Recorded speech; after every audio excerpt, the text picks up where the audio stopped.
ರಾಜ್ಯದಲ್ಲಿ ನಿರೀಕ್ಷಿತ ಮಳೆ ಆಗ್ತಾ ಇಲ್ಲ.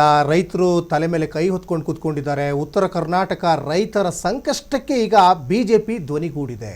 ಅಂದರೆ ಬರ ಪರಿಸ್ಥಿತಿ ಗಂಭೀರವಾಗಿದೆ. ತಕ್ಷಣ ಸರ್ಕಾರ ನೆರವಿಗೆ ಬರಬೇಕು ಅಂತ ವಿಪಕ್ಷ ಬಿಜೆಪಿ ಈಗ ಆಗ್ರಹಿಸ್ತಾ ಇದೆ.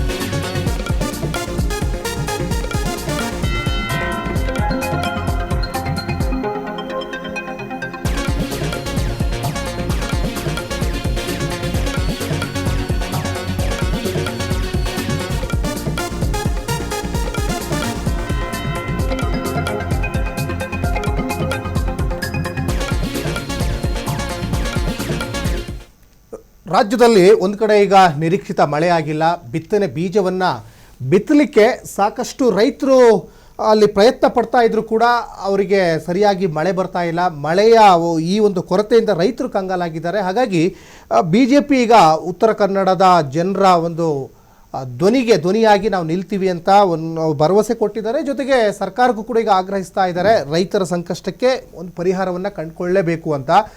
ಇನ್ನೊಂದು ಕಡೆ ಈ ಉತ್ತರ ಕರ್ನಾಟಕ ಭಾಗದಲ್ಲಿ ಈಗ ನೀರಿನ ಸಮಸ್ಯೆ ಒಂದು ಕಡೆ ಆದರೆ, ಈಗ ಆ ಕಡೆ ರಾಜಕಾರಣಿಗಳು ತಲೆನೇ ಹಾಕಲ್ಲ ಅನ್ನುವಂತಹ ಒಂದಿಷ್ಟು ಆರೋಪಗಳು ಕೂಡ ಈಗ ಕೇಳಿ ಬರ್ತಾ ಇದ್ದಾವೆ. ರೈತರಿಗೆ ಏನು ಮಾಡಬೇಕು ಅಂತಲೂ ಕೂಡ ಗೊತ್ತಾಗ್ತಾ ಇಲ್ಲ. ನಿರೀಕ್ಷಿತ ಮಳೆಯಾಗಿಲ್ಲ, ಬಿತ್ತನೆ ಬೀಜ ಬಿತ್ತಿಲ್ಲ, ಭಾಳ ಸಮಸ್ಯೆ ಆಗ್ತಾ ಇದೆ. ಹಾಗಾಗಿ ಈ ಎಲ್ಲ ವಿಚಾರಗಳಲ್ಲಿ ಈಗ ಬಿಜೆಪಿ ಸರ್ಕಾರಕ್ಕೆ ಈಗ ಆಗ್ರಹಿಸ್ತಾ ಇರೋದಂದರೆ ರೈತರಿಗೆ ಒಂದು ಧ್ವನಿಯಾಗಿ ನೀವು ಅವರಿಗೆ ಸಹಾಯ ಮಾಡಬೇಕು, ಇಲ್ಲಾಂದರೆ ಭಾಳ ಕಷ್ಟ ಆಗ್ತದೆ ಅಂತ ಒಂದು ಕಡೆ ಈಗ ಬಿಜೆಪಿಯ ರಾಜ್ಯಾಧ್ಯಕ್ಷ BY ವಿಜೇಂದ್ರ ಕೂಡ ಈಗ ಸರ್ಕಾರಕ್ಕೆ ಈಗ ಮನವಿಯನ್ನು ಕೂಡ ಮಾಡಿಕೊಂಡಿದ್ದಾರೆ, ಆಗ್ರಹಿಸಿದ್ದಾರೆ. ಜೊತೆಗೆ ಈ ಮಳೆ ಕೊರತೆ ರೈತರಿಗೆ ಆರ್ಥಿಕ ನೆರವನ್ನು ಕೊಡಬೇಕು ಅಂತ ಒತ್ತಾಯ ಮಾಡಿದ್ದಾರೆ. CM ಭೇಟಿ ಕೇವಲ ಫೋಟೋ ಶೂಟ್ ಅಂತ ವಿಜೇಂದ್ರ ಈಗ ಆಕ್ರೋಶವನ್ನು ಕೂಡ ವ್ಯಕ್ತಪಡಿಸಿದ್ದಾರೆ. ಅಲ್ಲಿ ಭಾಳ ಮುಖ್ಯವಾಗಿ ಉತ್ತರ ಕರ್ನಾಟಕ ಭಾಗದಲ್ಲಿ ತೊಗರಿ, ಹತ್ತಿ, ಸೂರ್ಯಕಾಂತಿ ಬೆಳೆಗಾರರಿಗೆ ಈಗ ಸಂಕಷ್ಟ ಎದುರಾಗಿದೆ. ಅದರಲ್ಲೂ ಕೂಡ ಈ ಬೀದರ್, ಕಲಬುರಗಿ ಮತ್ತು ಯಾದಗಿರಿಯಲ್ಲಿ ಬರದ ಪರಿಸ್ಥಿತಿ ಈಗ ಸಾಕಷ್ಟು ಆವರಿಸ್ಕೊಂಡ್ಬಿಟ್ಟಿದೆ. ಅದರಲ್ಲೂ ಕೂಡ ಈಗ ಹೇಳಿ ಕೇಳಿ ಅದು ಉತ್ತರ ಕರ್ನಾಟಕ ಅಂದರೆ ಬಿಸಿಲ ನಾಡು. ಈ ರಾಯಚೂರು, ಯಾದಗಿರಿ, ಕಲಬುರಗಿ ಆ ಭಾಗದಲ್ಲೆಲ್ಲ ಸಾಕಷ್ಟು ಮಳೆ ಪ್ರಮಾಣ ಕಡಿಮೆ ಆಗಿದೆ. ಈಗ ಮಳೆ ಬರ್ತಾ ಇದ್ದರೂ ಕರಾವಳಿ ಮಲೆನಾಡು ಭಾಗದಲ್ಲಿ ಬರ್ತಾ ಇದೆ ಬಿಟ್ಟರೆ, ಇನ್ನು ಉತ್ತರ ಕರ್ನಾಟಕ ಭಾಗದಲ್ಲಿ ಕೆಲವೊಂದು ಜಿಲ್ಲೆಗಳಲ್ಲಿ ಆಗೊಮ್ಮೆ ಈಗೊಮ್ಮೆ ಮಳೆ ಬರ್ತಾ ಇದೆ. ಹಾಗಾಗಿ 30 ಲಕ್ಷ ಹೆಕ್ಟೇರ್ ಬಿತ್ತನೆ ಸಂಕಷ್ಟ ಆಗಿದೆ ರೈತರಿಗೆ ಅಂತ ವಿಜೇಂದ್ರ ಕಳವಳ ವ್ಯಕ್ತಪಡಿಸ್ತಾ ಇದ್ದಾರೆ. ಸರ್ಕಾರ ಕೂಡಲೇ ಇದ್ರ ಬಗ್ಗೆ ಕ್ರಮ ತೆಗೆದುಕೊಳ್ಬೇಕು, ಜೊತೆ ರೈತರಿಗೆ ಸ್ಪಂದನೆಯನ್ನು ಕೊಡಬೇಕು ಅಂತ ಕಾಂಗ್ರೆಸ್ ಸರ್ಕಾರಕ್ಕೆ ಈಗ ಆಗ್ರಹಿಸ್ತಾ ಇದ್ದಾರೆ. ಮತ್ತು ಕೇವಲ ಫೋಟೋಶೂಟಿಗೆ ನೀವು ಸೀಮಿತ ಆಗಬಾರ್ದು ಅಂತಲೂ ಕೂಡ ಈಗ ಅಲ್ಲಿ ಕೆಂಡ ಕಾರ್ತಾ ಇದ್ದಾರೆ BY ವಿಜೇಂದ್ರ. ಒಟ್ಟಿನಲ್ಲಿ ಇಲ್ಲಿ ಸರ್ಕಾರದವರ ಪಾತ್ರವೂ ಬಹಳ ಮುಖ್ಯ ಆಗುತ್ತೆ, ಜೊತೆಗೆ ವಿಪಕ್ಷದವರ ಪಾತ್ರವೂ ಕೂಡ ಭಾಳ ಮುಖ್ಯ ಆಗ್ತದೆ. ಯಾಕಂದರೆ ಈಗ ನೋಡಿ, ಈಗ ಮೊನ್ನೆ ಎಲ್ಲ ಹಾವೇರಿಯಲ್ಲಿ ಆ ಭಾಗದ ಜನಪ್ರತಿನಿಧಿಗಳೇ ಎಲ್ಲ ಸೇರಿಕೊಂಡು ಮೋಡ ಬಿತ್ತನೆ ಕಾರ್ಯಕ್ಕೆ ಮುಂದಾದರು. ಅಲ್ಲಿಯ ಸಂಸದರು, ಶಾಸಕರು ಮತ್ತು ಬೇರೆ ಬೇರೆ ಜನಪ್ರತಿನಿಧಿಗಳೆಲ್ಲ ಸೇರಿಕೊಂಡು ತಮ್ಮ ಸ್ವಂತ ಖರ್ಚಲ್ಲಿ ರೈತರಿಗೆ ಸಂಕಷ್ಟ ಎದುರಾಗಬಾರ್ದು, ರೈತರಿಗೆ ಸಹಕಾರಿ ಆಗಬೇಕು, ಆ ನಿಟ್ಟಿನಲ್ಲಿ ಮೋಡ ಬಿತ್ತನೆ ಕೆಲಸಕ್ಕೆ ತಮ್ಮ ಸ್ವಂತ ದುಡ್ಡಲ್ಲೇ ಒಂದಿಷ್ಟು ಸಮಾಜ ಸೇವೆಯನ್ನು ಮಾಡ್ತಾ ಇದ್ದಾರೆ. ಅದೇ ರೀತಿಯಲ್ಲಿ ಕೇವಲ ಒಂದು ಭಾಗಕ್ಕೆ ಅದು ಆಗಬಾರ್ದು. ನೋಡಿ, ಹಾವೇರಿ ಒಂದು ಬೆಸ್ಟು ಎಕ್ಸಾಂಪಲ್ಲು. ಎಲ್ಲ ಜಿಲ್ಲೆಯಲ್ಲೂ ಜನಪ್ರತಿನಿಧಿಗಳಿದ್ದಾರೆ, ಎಲ್ಲ ಜಿಲ್ಲೆಯ ಜನರು ನಿಮ್ಮನ್ನ ಓಟ್ ಹಾಕಿ ಗೆಲ್ಲಿಸಿದ್ದಾರೆ. ರೈತರಿಗೆ ಒಂದಿಷ್ಟು ಸ್ಪಂದನೆಯನ್ನು ಕೊಡಬೇಕಾಗುತ್ತೆ. ಯಾಕಂದರೆ ವಾಡಿಕೆ ಪ್ರಕಾರ ಜೂನ್ ತಿಂಗಳಲ್ಲಿ ಮಳೆ ಬರಬೇಕಾಗಿತ್ತು, ಮಳೆ ಬಂದಿಲ್ಲ. ಜುಲೈಲಿ ಈಗ ಬಂದರೂ ಅಲ್ಲೊಮ್ಮೆ ಇಲ್ಲೊಮ್ಮೆ ಬರ್ತಾ ಇದೆ. ಆಗೊಮ್ಮೆ ಈಗೊಮ್ಮೆ ಬರುವಂಥ ಈ ಮಳೆಯನ್ನು ನಂಬಿಕೊಂಡು ರೈತರು ಕೂತ್ಕೊಂಡ್ರೆ ಹೊಟ್ಟೆಗೆ ತಣ್ಣೀರು ಬಟ್ಟೆ. ರೈತರಿಗಷ್ಟೇ ಅಲ್ಲ, ಇವತ್ತು ದೇಶದ ವಿವಿಧ ವರ್ಗದ ಜನ ಕೂಡ ಮುಂದಿನ ದಿನಗಳಲ್ಲೇ ಹೊಟ್ಟೆಗೆ ಹಿಟ್ಟಿಲ್ಲ ಅಂದರೆ, ರೈತ ಬೆಳೆಯಲೇ ಇಲ್ಲ ಅಂದರೆ ಹೆಂಗೆ ನೀವು ಊಟ ಮಾಡಲಿಕ್ಕೆ ಸಾಧ್ಯ ಆಗುತ್ತೆ? ಹಾಗಾಗಿ ಈ ರಾಜಕೀಯ ಜಂಜಾಟಗಳನ್ನು ಸ್ವಲ್ಪ ಬದಿಗೊತ್ತಿ ರೈತರಿಗೆ ಫಸ್ಟ್ ಸ್ಪಂದನೆಯನ್ನು ಕೊಡಬೇಕಾದಂತಹ ಕರ್ತವ್ಯ ಸರ್ಕಾರದ್ದು. ಸರ್ಕಾರ ಏನಾದರೂ ಅಡ್ಡ ಮಾರ್ಗವನ್ನು ಹಿಡಿದ್ರೆ ಅದನ್ನು ಸರಿದಾರಿಗೆ ತರಬೇಕಾದಂಥದ್ದು ವಿಪಕ್ಷದವ್ರದ್ದು.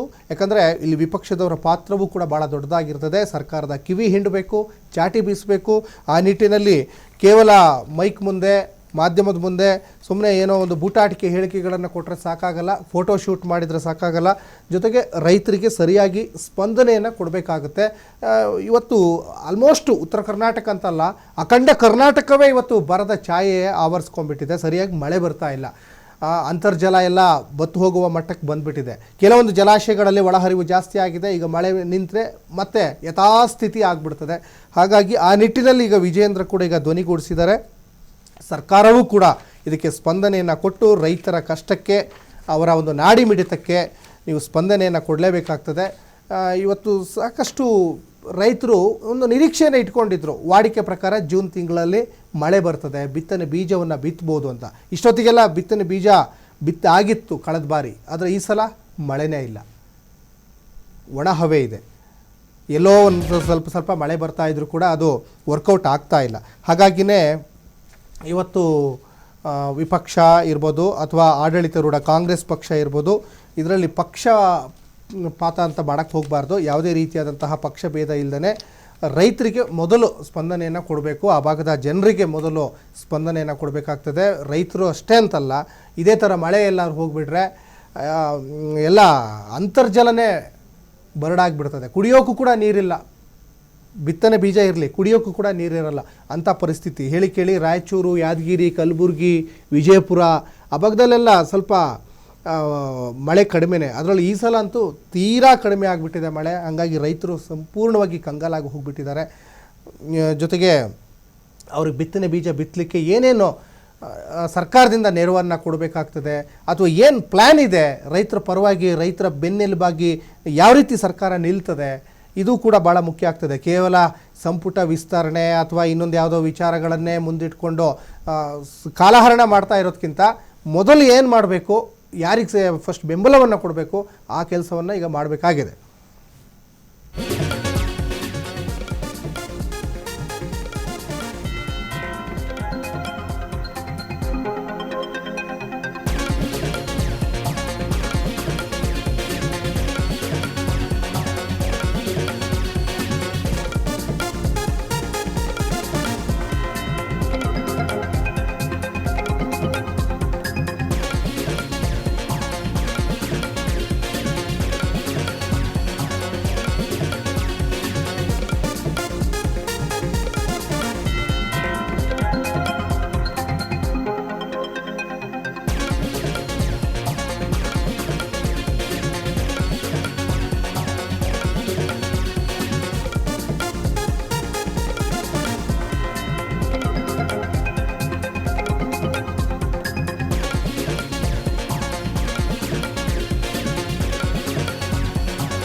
ಇರ್ಬೋದು, ಗುಲ್ಬರ್ಗ, ಯಾದಗಿರಿ ಜಿಲ್ಲೆಗಳಿರ್ಬೋದು,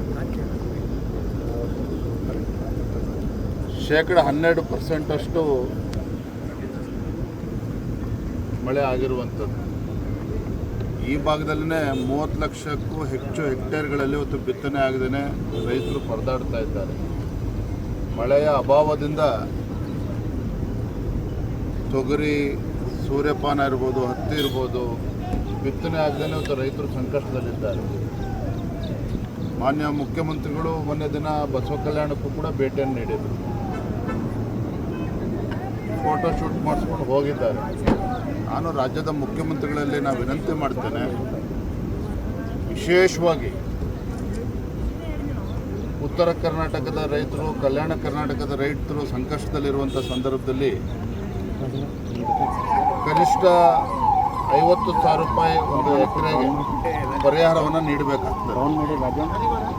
ಈ ನಿಟ್ಟಿನಲ್ಲಿ ರಾಜ್ಯ ಸರ್ಕಾರ ತಲೆ ಕೆಡಿಸ್ಕೋಬೇಕು, ರೈತರ ಒಂದು ಸಮಸ್ಯೆಗೆ ಸ್ಪಂದನೆ ಮಾಡುವಂಥ ಕೆಲಸ ಮಾಡಬೇಕು ಅಂತೇಳಿ ನಾನು ಆಗ್ರಹ ಪಡಿಸ್ತೇನೆ.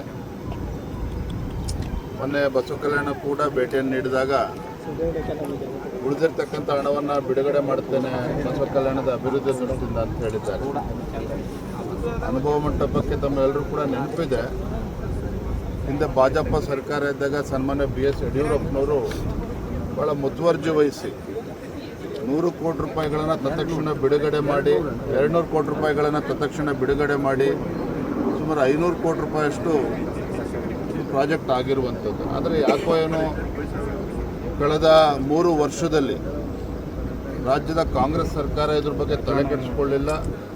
ಈ ಭಾಗದ ಜನರು ಒತ್ತಾಯ ಮಾಡಿದಾಗಲೂ ಕೂಡ ಅದ್ರ ಬಗ್ಗೆ ಏನು ಚಕಾರವೂ ಕೂಡ ಎತ್ತಿಲ್ಲ. ಈ